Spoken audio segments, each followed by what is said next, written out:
Prices for the Macan 4 start at just under £70,000, while the fast turbo comes in at £95,000 before options. Yeah, about right. Awards are open now, and the first UK deliveries are expected in the second half of this year.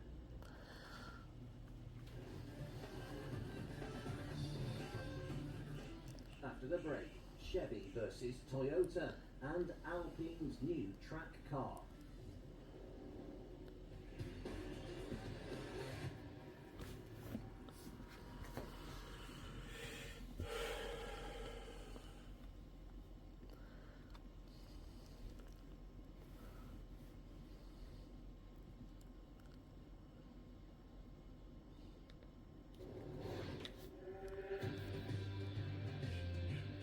Whereas European sales charts are topped by SUVs, saloons and super minis, over in the States the best-selling models are pickups. Last year Ford sold over 750,000 F-Series, while Chevrolet wasn't far behind, producing nearly 550,000 Silverados. In fact, 5 out of the top 11 best-selling vehicles in America were pickups. And in that 11th place was this, the Toyota Tacoma, which despite a few minor annual updates is basically the same as when it was launched in 2015. Toyota shifted nearly 250,000 Tacomas last year, the best-selling mid-size pickup in North America, an accolade it has held for nearly 2 decades. And now for 2024, there's a new one, but this time it's more than just a facelift or redesigned headlights. Built on an entirely new platform, which it shares with the Tundra and Sequoia, the new Taco gets a turbocharged 2.4-litre 4-cylinder engine as standard.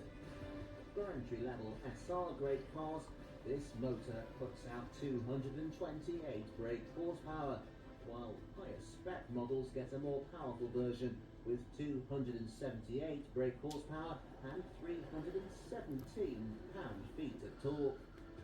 But for the first time in a Tacoma's history, it is available as a hybrid, utilising the same 2.4-litre paired with the 48 horsepower electric motor for a combined output of 326 brake horsepower and 465 pound-feet of torque. This powertrain is available as a $4,000 option on platinum grade Tacomas and above. There are 8 trim levels to choose from, with all vehicles getting LED head and tail lights and trailer reverse assist as standard. Lower spec models get a 10-speed automatic transmission and rear-wheel drive, although there is the option for 4-wheel drive across the range. All specs come with a double cab, although the size of the cab and bed varies amongst trim grades, with the largest bed being 8.1 feet.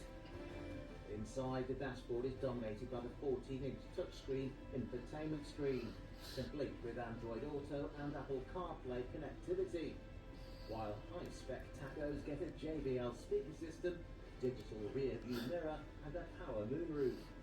Although the entry-level SR model gets a leather steering wheel and adjustable fabric front seats are available on most models. There is no end of accessories too, with everything from dash cams to camera mounted positions to coolers and solar kits. But in this competitive market corner, the Tacoma has long had a place, the Chevrolet Colorado, to contend with. This is the most recent one, launched in 2023. Like the Tacoma, it gets a turbocharged 4-cylinder engine, this time with a 2.7-litre capacity. It's available in 3 versions, putting out either 237 or 310 brake horsepower, depending on spec.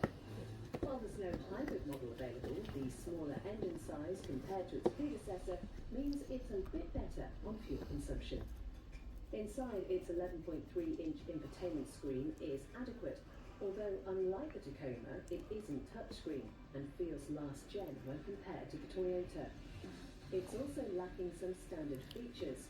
Not all models get LED lighting, for example, and its bed is just over 5 feet on all models, making it significantly shorter than that of the Tacoma. The Tacoma then seems to have kept its reign Alpine with its latest generation. It's packed full of standard tech, has plenty of off-road ability, and its hybrid engine ensures it stays frugal on fuel.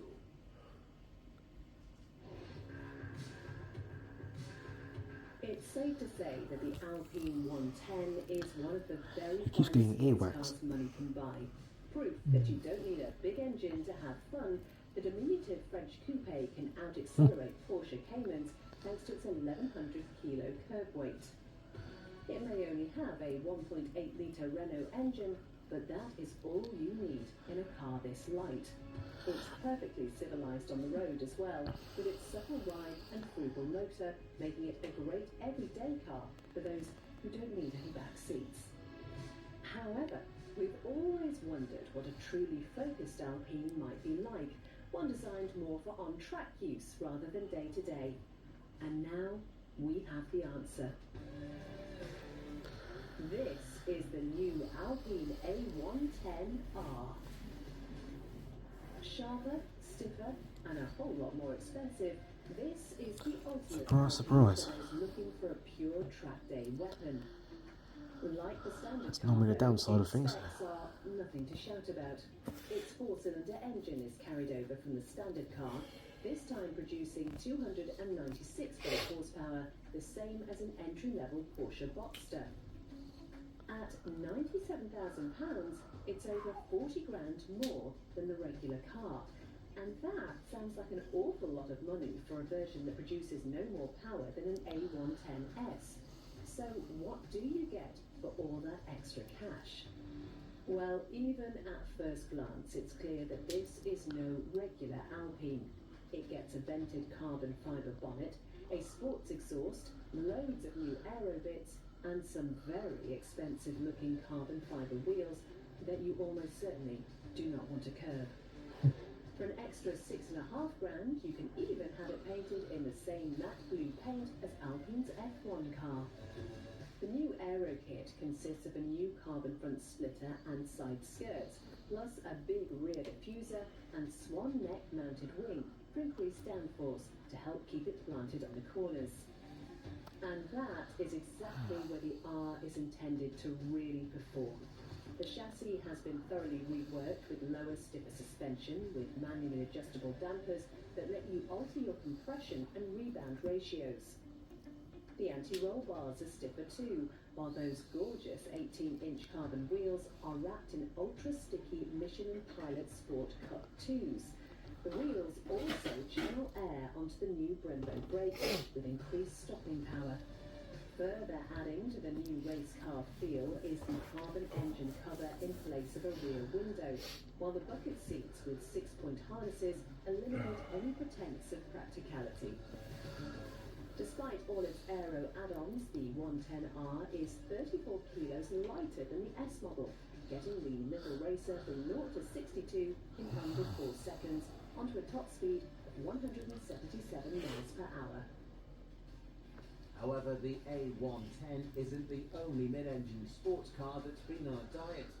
This is the Porsche Cayman GT4, a lighter, harder version of the Cayman GTS, complete with a mighty 4-litre naturally aspirated flat 6. It may have 414 brake horsepower on tap, but it's half a second slower to 62 than the Alpine, although it beats it on top speed at 188. It's cheaper too at £81,000, a significant saving, especially with the added cachet of that Porsche badge. As a product of the Stuttgart brand GT department, it's every bit as track ready as the Alpine, with aggressive aero and the option of a proper manual gearbox. It gets auto blip to help you out around a twisty circuit, but it can be turned off, well, the proper heel and toe downshift if you prefer. As standard, the cabin is a lot more user-friendly than the Alpines, but just tick a few boxes, you can add harnesses, a roll cage, and even a fire extinguisher. Both of these cars are evolutions of already brilliant sports cars. Whether or not you need all the extra race car equipment is up to you, but if you're after a real track car experience, both Porsche and Alpine have got you covered.